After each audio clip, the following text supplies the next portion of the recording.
Chris, we talked last night. Obviously, you're very comfortable in front of the audience. What was great about this morning is I'm really tired, and you had a lot of energy, and you really brought it at 7:30 in the morning.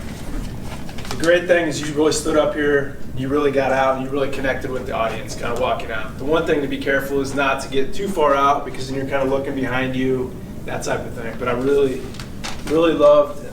And an icebreaker for all of you that have given these, you know it's really hard to kind of put yourself out there. When your first time here in the meeting, you don't know anyone. Not at all, but I really thought that was great. So 3 things I really wanted to talk about. The first one is really your delivery. How you delivered it, your body was very natural. You really used very great vocal variety. At times you kind of lowered your voice when you're trying to make a different point. You really connected with everyone here. Your body language, your hand gestures, all that was very, very natural. You're obviously in the real estate market, so this isn't your first time trying to connect with people. So I thought you did a very, very nice job. And the second part is the message. I thought the message flowed very well. I feel like there was a lot there.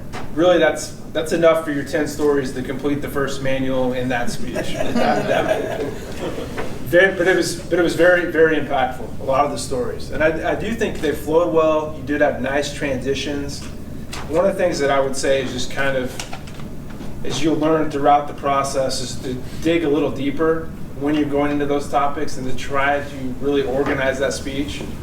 And the tip that John Ruck really taught me from the very beginning is just 3 topics. Try to focus on 3 points. If you can go an intro, 3 points, a conclusion, you're really going to be on your way. That's something you're going to learn.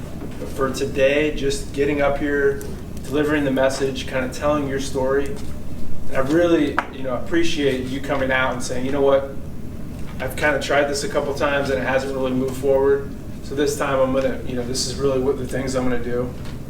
But everyone here, I think, was very motivated. The quotes that you're able to share. Unfortunately, I'm sure you could stand up and talk for a couple hours from the stories you have. Unfortunately, you had 4 to 6 minutes, so at the end you were trying to get everything through and move forward. But I applaud you for everything you did today, and good luck in the future.